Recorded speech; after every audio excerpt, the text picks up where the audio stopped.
zvikanzi anonoka macomic awards anonoka tikati aiwa tiri kumborova inonzi honeymoon comic pastor vakazoita takazochata right saka tikati aiwa katingambomanyiswa toona munhu apo muri kuhani munhu otonzwa munhu achiti ko macomic awards ari kuuya rini macomic awards anonoka tikati aiwazve tisiye timbozorora tinoda kutendai Zimbabwe for every support you have given us throughout 2017 chingotsigira mufundisi venyu muchivapa rutsigiro pamacomic awards iwayaya tauya nawo atinoti maoverall comic awards emwedzi wa2017 takuigirai tiri kuziva kuti this is the year of zodwa wabantu ndiro gore rakanetsa musikana ainzi zodwa ifamba asina kupfeka this is the year yakanetsa dokora and the gods ndokwakabhadharwa mbudzi ichibhadhara fees ndiro gore zvakare reimpeachment ndiro gore rezvinhu zvakawanda zvakaitika tikati hatingarege kutaura nezvazvo we'll speak about it, we'll talk about it.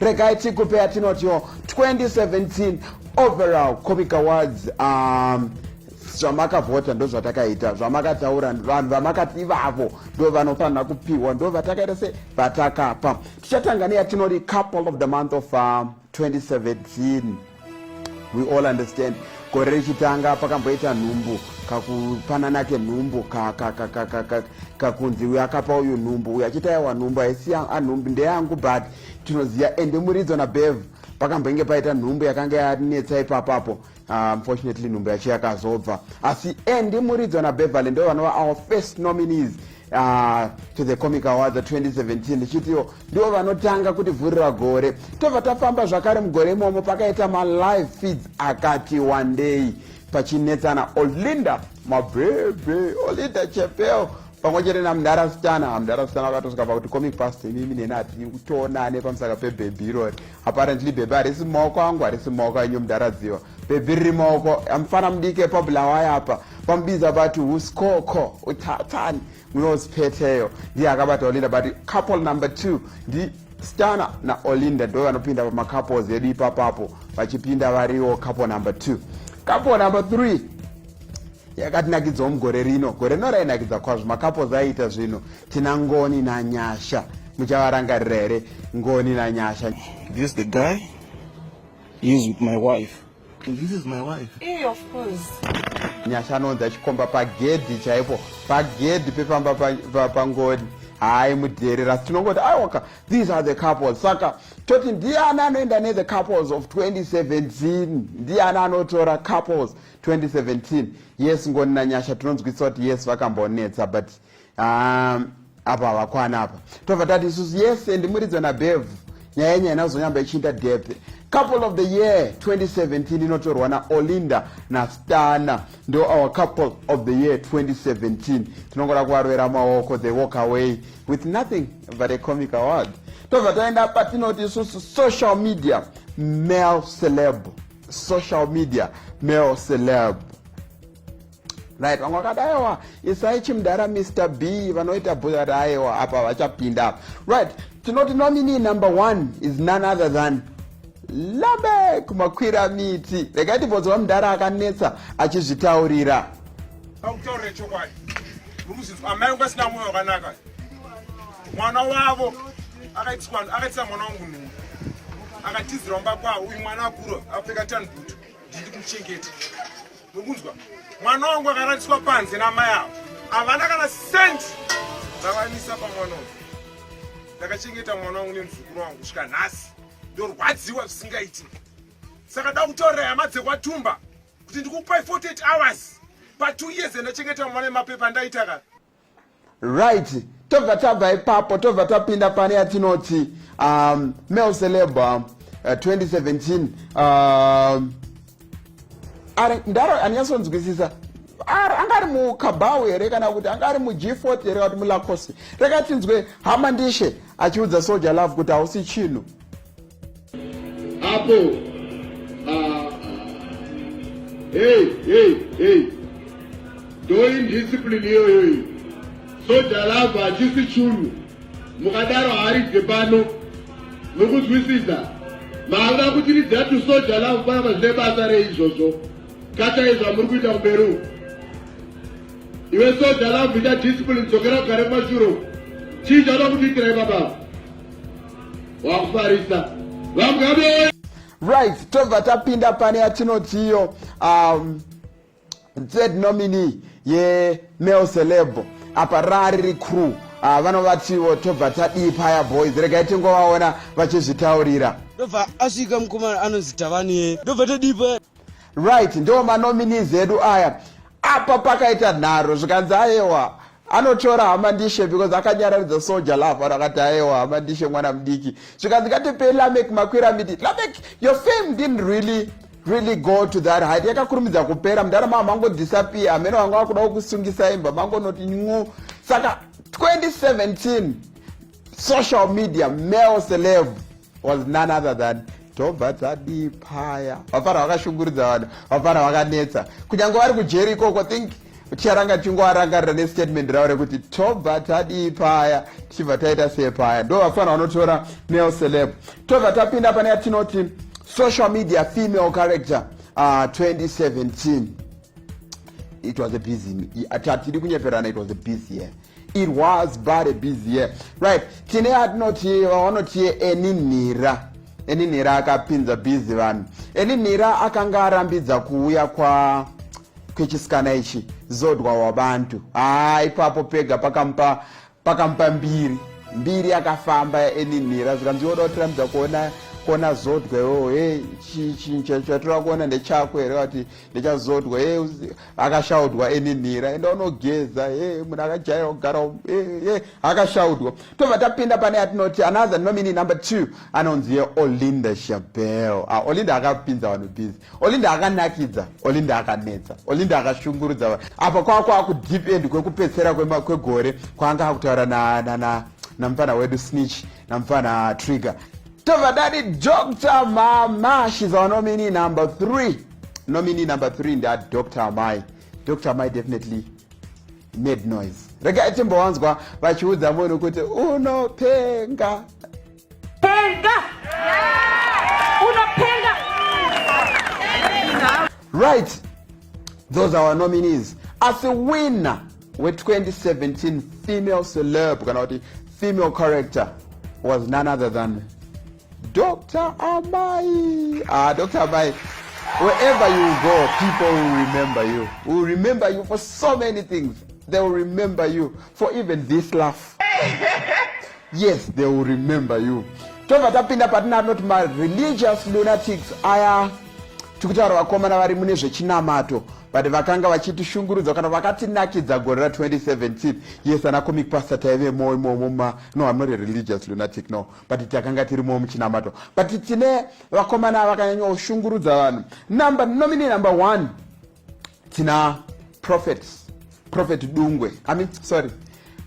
Madungwe.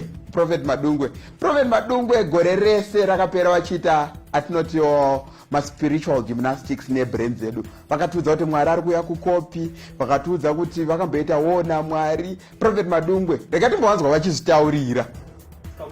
I said, inini deputy heavy army commander. So as the deputy heavy army commander, ani ndo yakasunga angelic soldier. Saga kana inini like a spokesperson anozotaura kuti I arrested was in ndini daka initiator that arrest kuti Satan asungwe.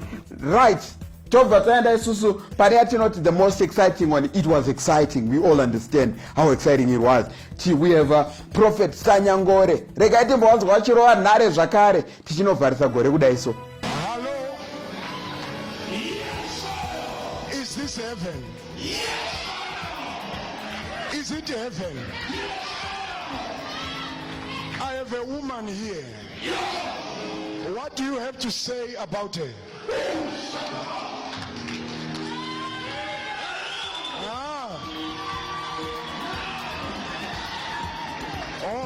I should ask her, who is Sibo? Who is Sibo? Oh. Prophet Sanyangore. Right, tobva tapinda patinoti nominee number 3. Ndimadzibaba Rami namadzimai S9.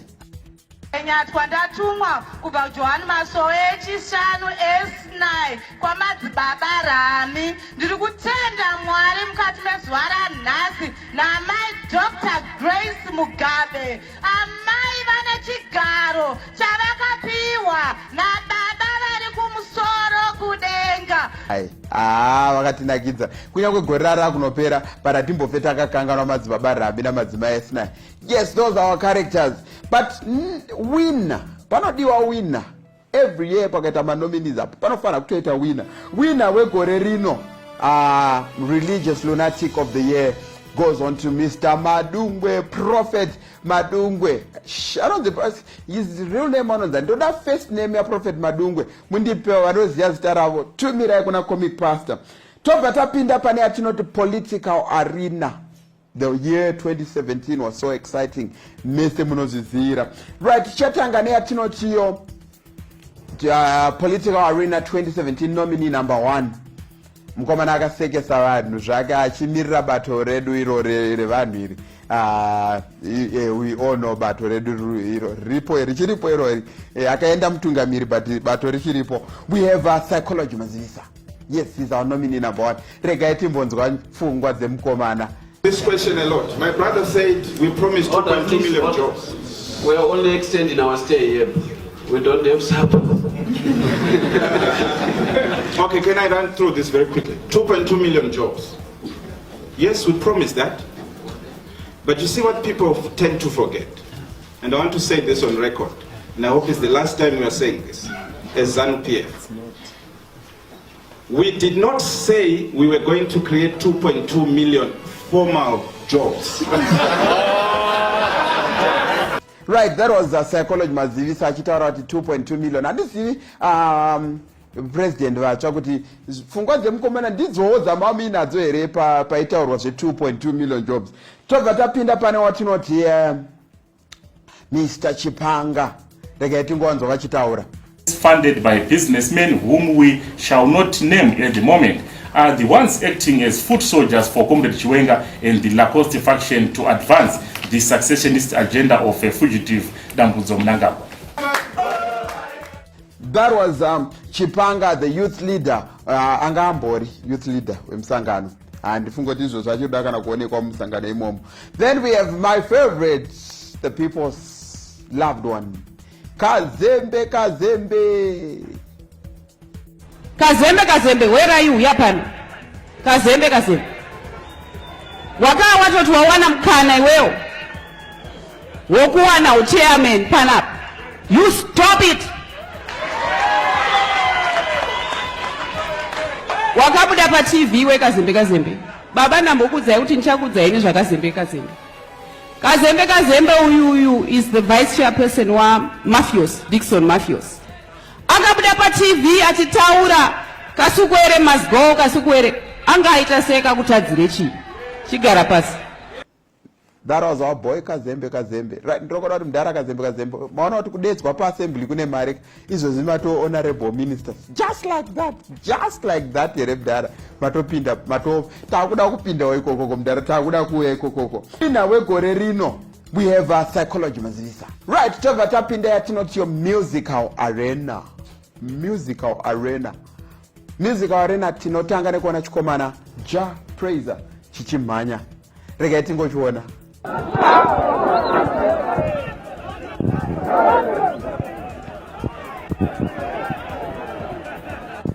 Right, that was Ja Praiser for you. Gorera apa akarikangano. Yes, akaita album ronakidza. But apa anondirangaridza film inonzi Jumanji. Aimhanya mumakuva mukomana akamhanya mumakuva.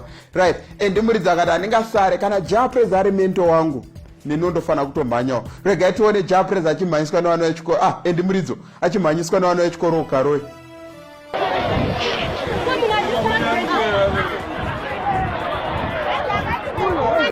Right, that was Muridzo akati aiwa zvaitwa Ja ndo zvandoitwa inini kana Ja amhanyiswa ndomhanyiswa akadai ndodaiwo. That was Muridzo for you.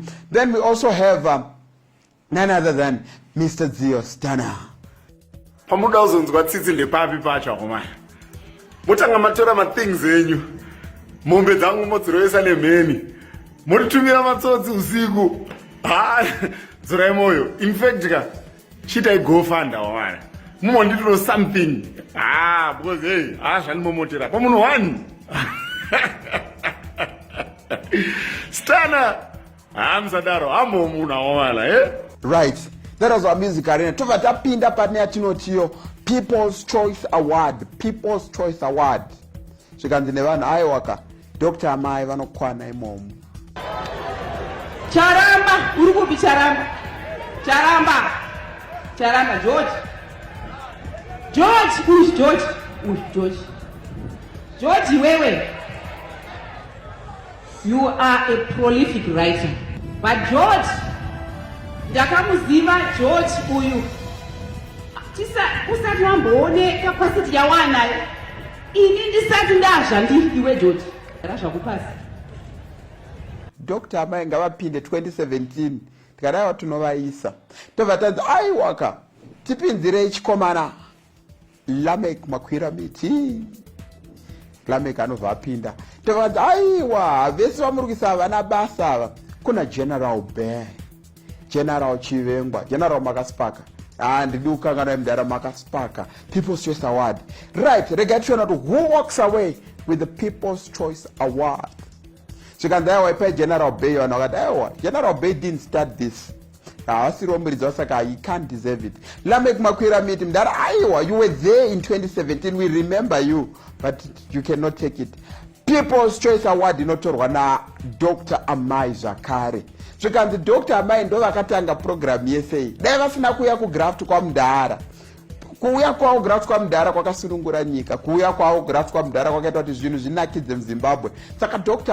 Amai walks away with the People's Choice Award.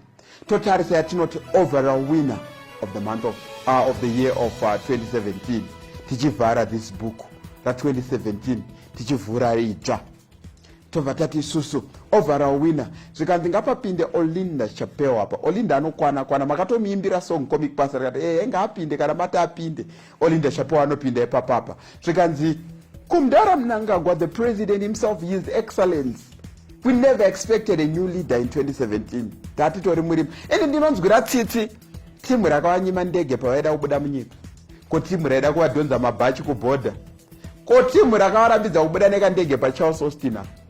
Timu resero riri pama1. But anyway, I know the man is a man of God. You forgive you. Right, zvikanzi mudhara pinda president vanobva vapinda ipapa His Excellency vaMnangagwa. Zvikanzi he is the people's choice. Tobva tati isusu nominee number 3 who walks away with the overall winner 2017 Comic Awards. Zvikanzi apa ngapapinde General Bay.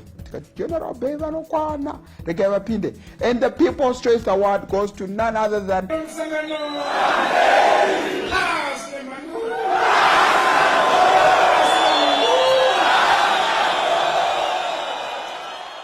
Bamdara. At least we have a breath of fresh air. At least wherever we go, people don't know how to pronounce your name. They don't ask us anymore. How is Mugabe? Now they can't say Mnangagwa, and we are safe. Thank you so much, guys, for supporting and keep watching the Comic Awards. Till we meet again. Kune zviri kutoitika tiri kuzviziva tiri kudzoka nema 2018 January Comic Awards. As the month ends, till we meet again, Chandram Productions, Eben Africa. We love you so much. Boom.